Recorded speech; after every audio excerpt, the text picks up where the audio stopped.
Hi. இன்னைக்கு திருஞான சம்பந்தனுடைய மாலை மாற்று பதிகத்தை பற்றி கொஞ்சம் தெரிஞ்சுக்கலான்னு ஒரு பிளான். இந்த மாலை மாற்று பதிகத்தில் 10 பாடல்கள் இருந்தால் தான் பதிகம். அந்த பதிகத்திலேருந்து ஒரு முதல் பாடலை இன்றைக்கி தெரிஞ்சுக்கலாம். முதல்ல மாலை மாற்று பதிகம் அப்படின்ற பேர் காரணம் தெரிஞ்சுக்கணும். மாலை மாற்றுன்னு ஏன் சொல்கிறோம் அப்படிங்கிறது. இந்த பாடல் வகையில் ஒரு பாலிண்ட்ரோம்னு இங்கிலீஷில் சொல்கிற மாதிரி ஆரம்பத்துலேருந்து கடைசி வரைக்கும் சொன்னாலும் கடைசிலேருந்து ஆரம்பம் வரைக்கும் சொன்னாலும் அது ஒரே மாதிரியாக வர்றதுக்கு பேர் பாலிண்ட்ரோம். தமிழில் விகடகவி அந்த மாதிரியான வார்த்தைகள். விகடகவி எப்படி படித்தாலும் விகடகவி தான். அது மாதிரி இந்த பாடல்கள் எல்லாமே பாலிண்ட்ரோமாக அவர் பண்ணியிருக்கார். இதுக்கு மாலை மாற்று பதிகம் அப்படின்னு ஏன் மாலை மாற்று அப்படின்னு பேர் வந்ததுங்கிறதையும் கொஞ்சம் தெரிஞ்சுக்கணும். மோஸ்ட்லி எல்லாருக்கும் தெரிஞ்சுக்கலாம், பட் ஸ்டில் அதையும் தெரிஞ்சுக்கலாம். மாலை மாற்றுன்னு ஒரு மாலை எடுத்துக்கிறோம்.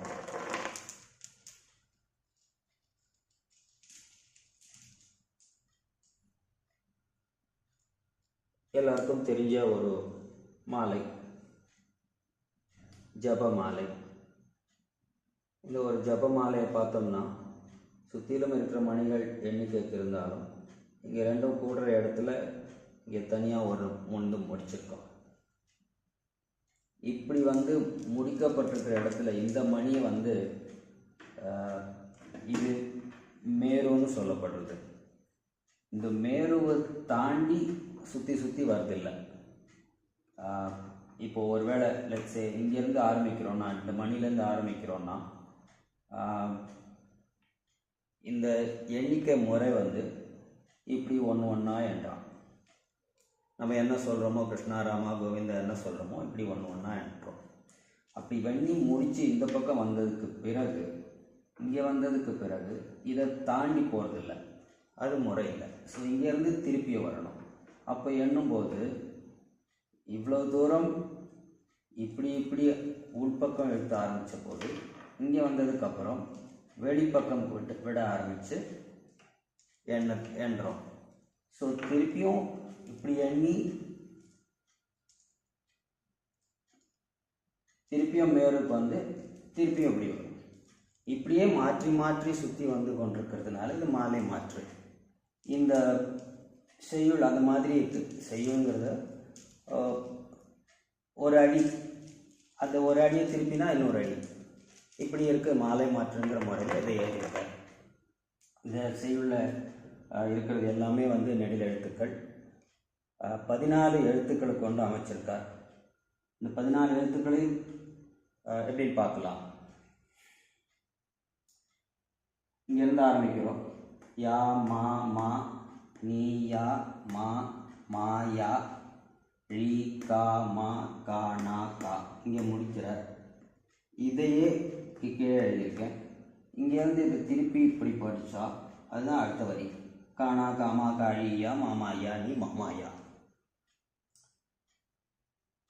இது ஞான சம்பந்தர் தன்னுடைய ஸ்தல யாத்திரைகளை முடித்து கொண்டு வந்த பிறகு சீர்காழியில் அவர் மேலே பாடின பதிகம்.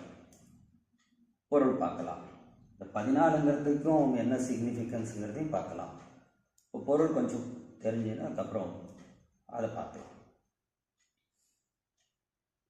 யாம் ஆமா, யாம்ங்கிறது எல்லாம் நான் தாங்கிறது ஆகுமா.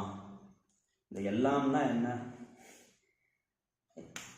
யாம் ஆகுமா அப்படின்னு கேள்வி கேட்டு விட்டாலே இல்லை ஆகாது அப்படிங்கிறது தான் சொல்ல. ஸோ நான் சொல்லிக்கிறது தகுமா தகாது, பொருத்தமற்றது. நீ ஆம் ஆம், நீன்னு சொன்னால் அது ஆகுமா, ஆகும். நீ ஆம் ஆம். அப்போது நான் இல்லை நீ தான் அப்படின்னு சொல்கிறோம். எதுக்கு சொல்கிறோம்? நான் ஏதோ ஒரு பெரிய அச்சீவ்மெண்ட் பண்ணியிருக்கேன், அந்த நான் அப்படிங்கிறது முன்னாடி வருது. அந்த ஒரு துளி கர்வம். எனக்கு சாட்டிஸ்ஃபேக்ஷன்லேருந்து சந்தோஷத்திலிருந்து திமிர் வரைக்கும், கர்வம் வரைக்கும் எல்லாத்துக்கும் நான் தான் சொல்கிறோம். ஸோ எதுவாக இருந்தாலும், எந்த அச்சீவ்மெண்ட்டாக இருந்தாலும் என்னால் செய்யப்பட்டதில்லை, எல்லாம் முன்னால் செய்யப்பட்டது, அது ஒரு பொருள். அந்த அச்சீவ்மெண்ட்டுங்கிறது ஒரு காரியம், அதுக்கு ஒரு காரணம் இருக்கணும். சரி, காரணமாவது நான் இருந்தேனா? அதுவும் நான் இல்லை, அந்த காரணமாகவும் நீ தான் இருந்திருக்கிறாய். அப்படி இந்த காரணம் காரியத்துக்கெல்லாம் பியாண்ட் தட், எல்லாம்னு ஒரு வார்த்தையோடு ஆரம்பித்தோம். எல்லாம்ங்கிறது என்னன்னா எல்லாம், அதுக்கு மேலே ஒன்றும் இல்லை. அதுக்கு மேலே ஒன்றும் இல்லைன்னா பரபிரம்மம், அத்வைத்தம், எல்லாமே ஒன்று தான், வேறு வேறு இல்லை. கடவுளும் நானும் வேறு இல்லை, எனக்குள்ளும் இறைவன் இருக்கிறார், எல்லா உயிரினத்திலும் இறைவன் உரைகிறார் அப்படின்னு சொல்லும்போது, அதில் சொல்லும்போது கூட எல்லாம் பிரம்மம் தானே, ஈக்குவல் தானே அப்படின்னு சொன்னாலும் கூட அந்த இடத்துலையும் இவர் மகா வாக்கியங்களை கேட்டு வளர்ந்துருக்கணும். அகம் பிரம்மாஸ்மி தத்வம் அசி. அகம் பிரம்மாஸ்மியில் அகங்கிற வார்த்தை வருது, தத்துவம் அசியில் துவம் நீ அப்படிங்கிறது தான் இருக்குது. ஸோ அதை பற்றி அவர் யோசித்து இந்த மாதிரி சொல்லியிருக்கலாம். அகம் பிரம்மாஸ்மின்ற வார்த்தையை விட தத்துவம் அசிங்கிறது பெரிய விஷயமா இருக்குது, எல்லாமே இறைவன் தான் அப்படின்னு சொல்லுதாகவும் எடுத்துக்கலாம். யாமாமா இல்லை நீ ஆமா. மா யாழி, யாழ்ங்கிறத இசைக்கிறதுல விருப்பமுள்ளவரே, இசை நன்றாக வாசிப்பதில் வல்லவராக இருக்கிறவரே மாயாழி.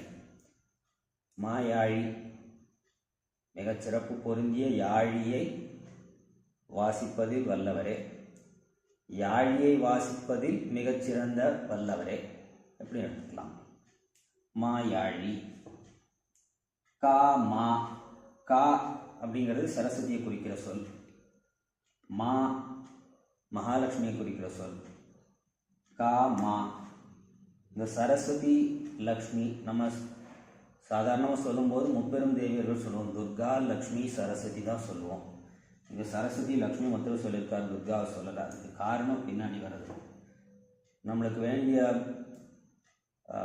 கல்வி, செல்வம், வீரம் இது எல்லாத்தையும் கொடுக்குறவர்கள் முப்பெரும் தேவியர்கள். இதில் காணா கா என்ன சொல்ல வர்றாருன்னா, சரஸ்வதிக்கும் லக்ஷ்மிக்கும் கொடுக்கறதுல எவ்வளவு இவர் கொடுப்பார் அப்படிங்கிறத கற்பனை கூட செய்து பார்க்க முடியாத அளவுக்கு சிவபெருமான் கொடுக்கக்கூடியவராக இருக்கிறார். காணா, அறிந்து கொள்ள முடியாத, இவர்களாலும் அறிந்து கொள்ள முடியாதுன்னா அவர் கொடுக்குறார் எல்லாத்தையுமே, அது பொருள். காங்கிறது கற்பக மரம். எப்படிப்பட்ட கற்பக மரம் நினைத்ததெல்லாம் கொடுக்கிறதோ, ஏன்னா சரஸ்வதி கொடுக்கறதும் லக்ஷ்மி கொடுக்கறதும் கர்மாவை பொறுத்து. கற்பக மரம் நினைச்சதெல்லாம் கொடுக்கும். கற்பக மரம்னு கடவுள் கூட ஈக்குவல் பண்ணுறது கூட கொஞ்சம் கம்மி தான். ஆனால் நமக்கு தெரிஞ்சதை கொண்டு, இதனுடைய இயல்பு நமக்கு தெரியுமோ அதை கொண்டு இறைவனை அறிய முற்படும் போது ஒரு கற்பகத்தரு நினைத்ததெல்லாம் கொடுக்கக்கூடியதுன்னு சொல்கிறோம். சரி, இதில் ஏன் துர்காவை சேர்க்கல? சரஸ்வதியும் லக்ஷ்மியும் எவ்வளவுதான் பிரயத்னப்பட்டாலும் துர்கா தேவி அவர் கூடவே இருக்காங்க, அவர் உடம்புலேயே இருக்காங்க, பாதி இருக்காங்க. அவங்களுக்கு தெரியாமல் அவரால் ஒன்றும் முடியாது.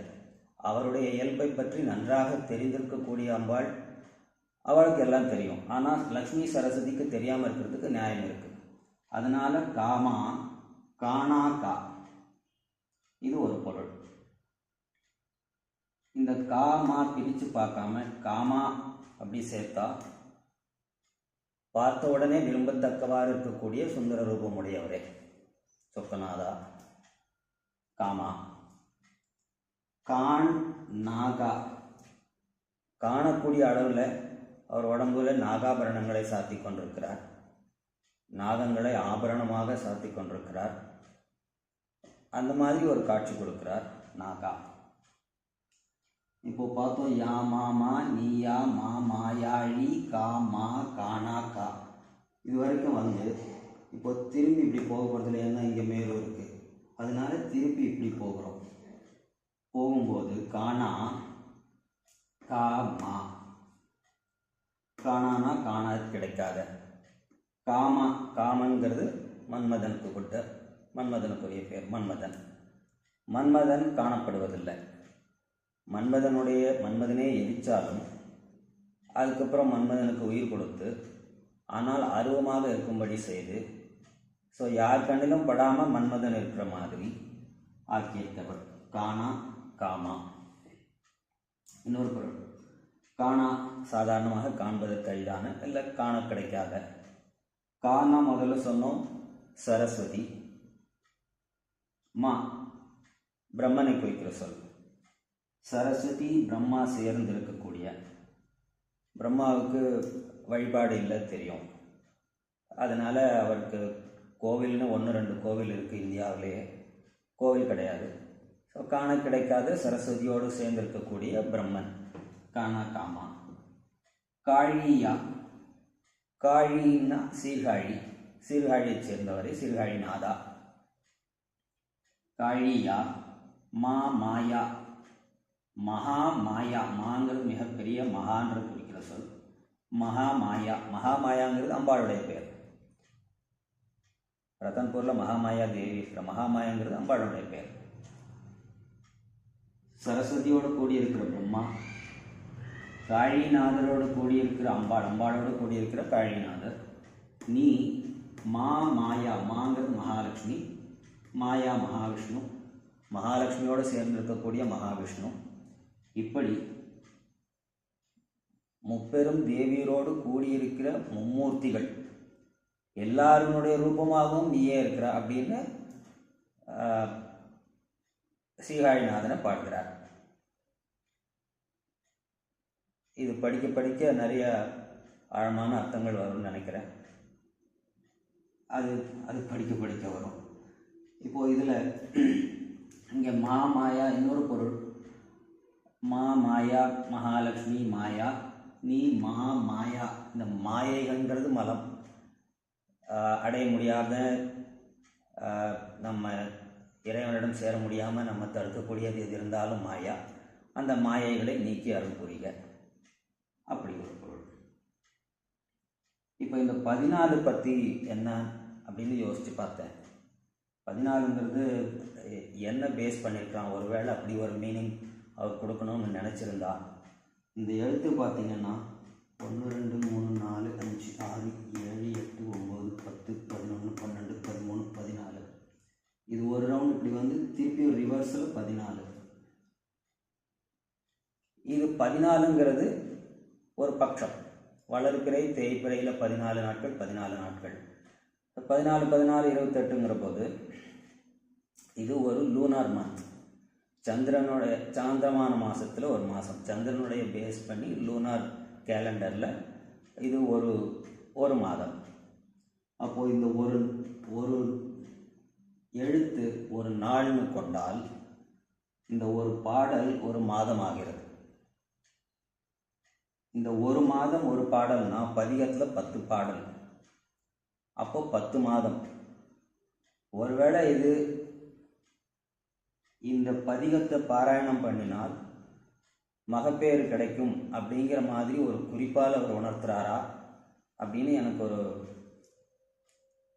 தோன்றின ஒரு எண்ணம். இது பெரியவங்க கிட்ட கிளாரிஃபை பண்ணணும். பட் ஐ திங்க் எப்படி இருந்தாலும் ஈஸ்வரனை பற்றி போற்றி பாடிய பாடல் ரொம்ப தெரிஞ்சிக்க வேண்டியிருக்கும்னு நினைக்கிறேன். ரொம்ப தெரிஞ்சுக்கிறதுக்கு முயற்சி பண்ணுவோம். அடுத்த வீடியோவில் பார்க்கலாம்.